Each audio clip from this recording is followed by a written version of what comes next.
Good morning, Professor. My team consists of Leila, Juan Jose, Victor, and myself, Abdurrahman. And today we're presenting to you eBay. But first off, we start with the agenda. We have about eBay, how eBay works, the success, the failings, competitors, cultural expression, new cultural strategy, and eBay's future. But before we talk about eBay, we have to talk about the event that occurred that allowed eBay to exist, which is the rise of the web. To create a new market, there has to be a social disruption, and that social disruption was the internet. When the internet was created, the companies that didn't take advantage of the World Wide Web have failed and went bankrupt. But small companies such as Napster or eBay, who took advantage of the World Wide Web, were able to succeed even if just for a short while. The internet was seen as a fad or a trend that was going to cease to exist, but in today's world, it's pretty much difficult to imagine a world without the internet because it connects everyone and everything together. So now about eBay. It was founded by French national Pierre Omidyar in September 1995 in San Jose. It was built to be a consumer-to-consumer services via the internet. The first thing ever sold on the internet, on eBay, was Omidyar's broken laser pointer, which he got $14 for. It went public in 1998 and was sold at $18 a share, and it went public in 1999. So now how eBay works. So for example, you open eBay, you search for something you want, say a watch or anything, then you start bidding. Then you obsess for it on 2 days, you see if someone bid higher than you, and if not, you win the auction, you get the product, and you become addicted to this process, and then you start bidding on another product. And now, I would like to pass the floor to Juan Jose to talk about the success. Thank you very much, Abdurrahman. Now I'm going to talk about how eBay was so successful. The first point that made eBay successful was that they were the first peer-to-peer online marketplace. They were able to bring together buyers and sellers that in a single platform, and they were able to find objects that they couldn't find normally. So this is how I arrived to my second point, that is that people could find exclusive objects. They were able to reconnect with objects from their childhood. So here I can actually tell the story of how eBay was created, and it happened when Pierre's girlfriend was trying to buy a pest dispenser. She couldn't find it, and this made that Pierre came up with this idea: a marketplace where you could find everything.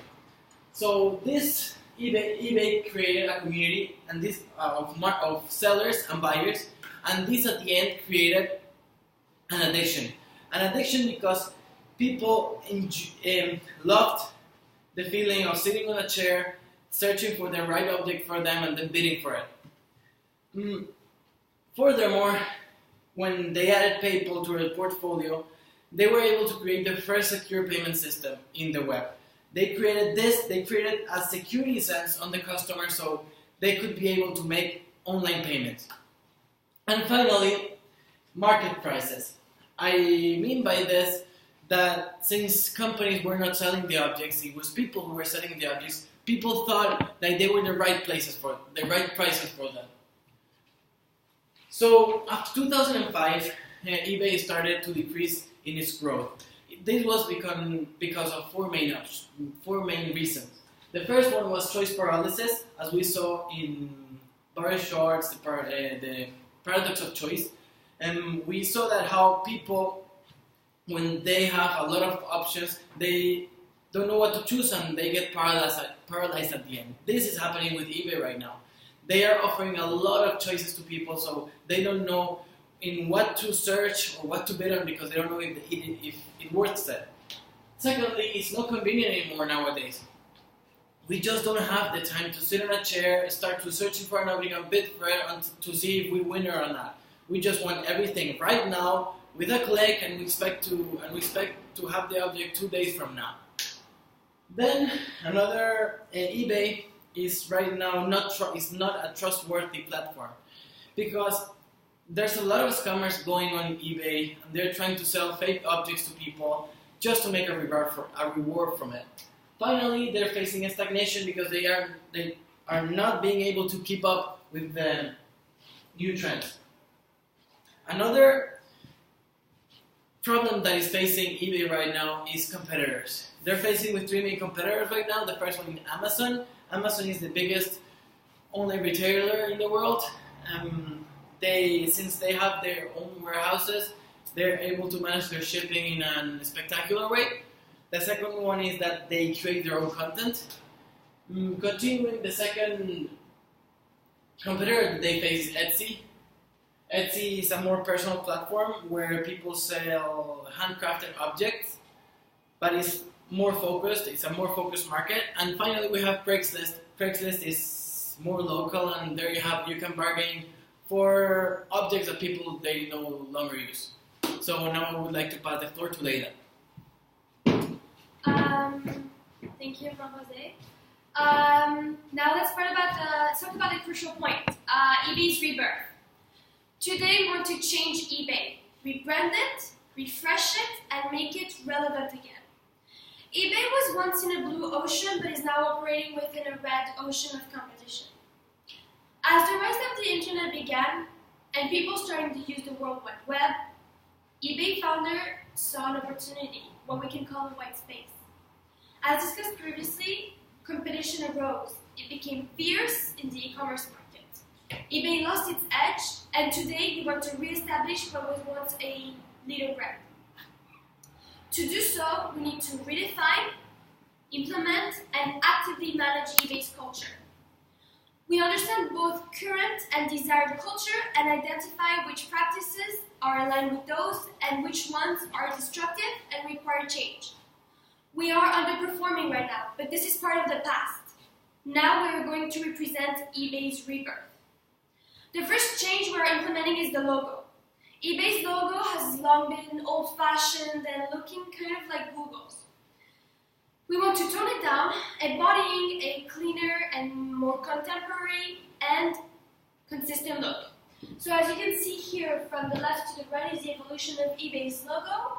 We went in 1995 from this logo, very fun and quite a bit childish, to a more serious logo, having the font in black but keeping the iconic palette alive.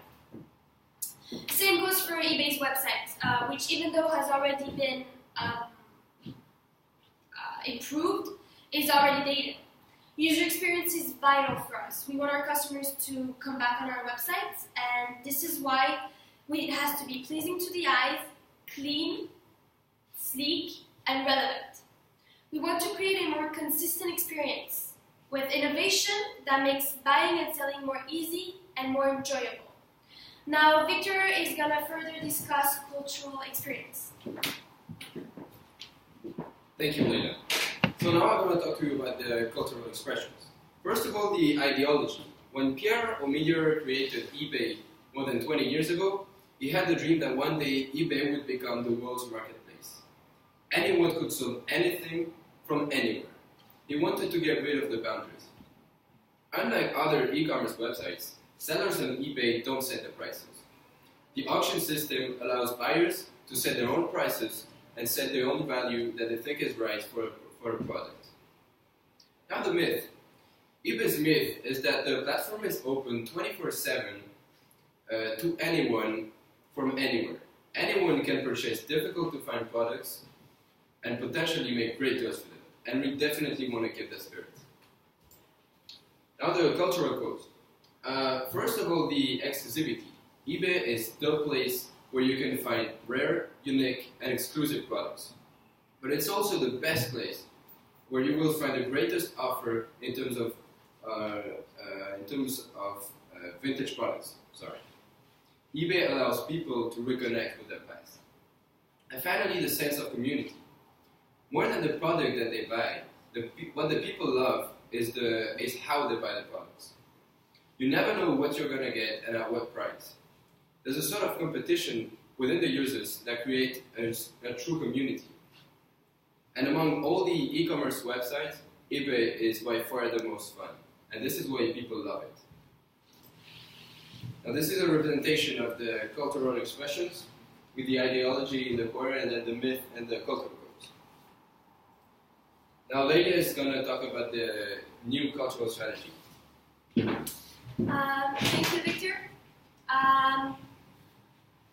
Understanding culture is not only a competitive advantage, but it is crucial to any business nowadays.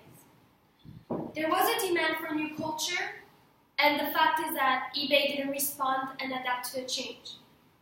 So this is why by implementing this new cultural strategy, we're aiming at 3 goals. The first one is to target a new audience. eBay does not really speak to our generation, so this is why we want to target millennials. We are online spenders. We are always up to the newest trends, and even more, we are trend leaders. Unfortunately, eBay didn't manage to attract this crowd and this demographic. We want to refresh the image of eBay, make it relevant and understandable for the specific demographic portion of the market. Our second goal is to regain trust.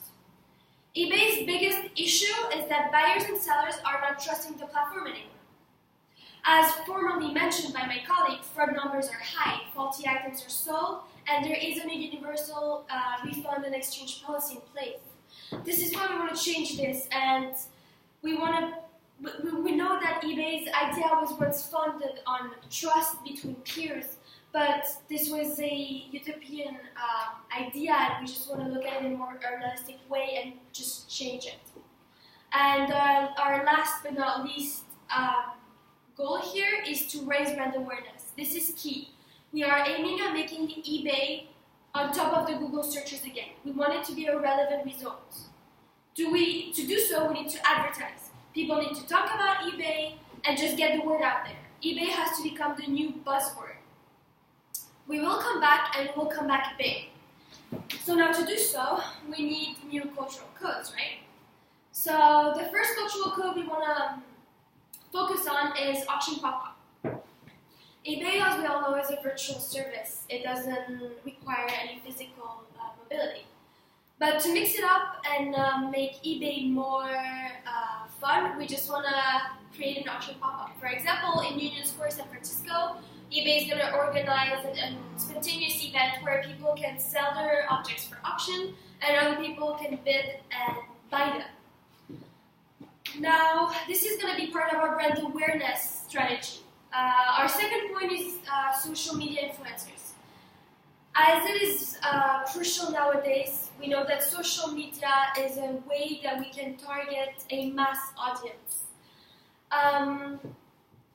To do so, we want to focus on social media influencers. For example, Joe Stagano, who has almost more than 1 million followers on YouTube, is a sensation, is an online sensation. And by targeting these influencers and make the word out on eBay, such as giving promo codes, him talking about products that are on eBay listings, or just even talking about products he might put on eBay, makes his whole crowd and his whole fan base want to go and check out eBay's website. Then our third cultural code is to create our own content. This is what Amazon is the leader on, and this is what we're going to mimic. The reason we want to do it is to regain trust. We want, by putting eBay's name on the line, and we just want to make our customers know that they're buying a product, that the authenticity is real and that is safe, and then regain the trust of our customers. Last but not least, premium membership. This is something we want to implement as we want our customers and sellers to gain advantage by using our platform. So by paying an annual fee, customers will be able to be guaranteed a refund and exchange policy, free fast shipping on eBay content products, a tailored list of interest and notification on auctions that are within this area of interest of our customer. And then on the other perspective, on the seller perspective, they will also be able to pay an extra fee, and the advantages would be, for example, to be on top of the listings, be part of eBay's monthly picks, and be advertised on eBay's website itself.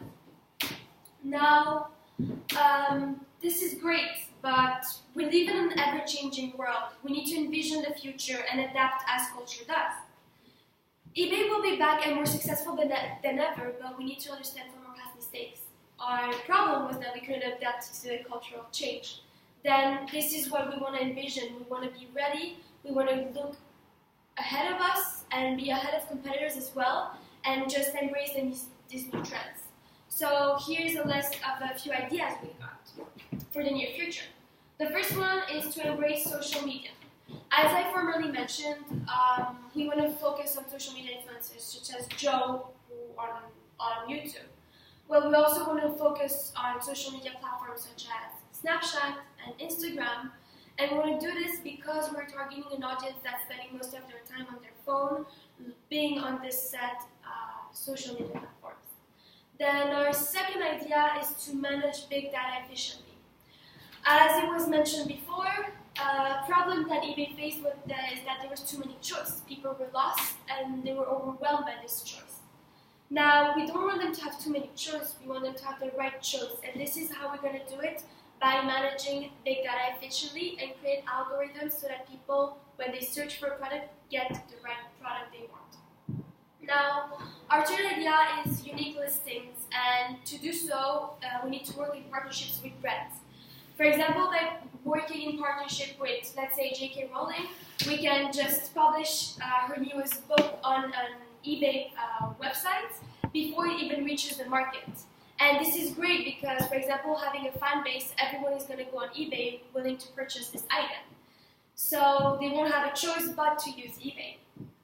Now, our last idea is to implement new payment methods. As you know, PayPal is the only way people can purchase on our website, and we want to change that, opening it to more purchasing possibilities and even more innovative purchasing possibilities, just like Bitcoin. So thank you very much for your attention, and make eBay great again. Thank you.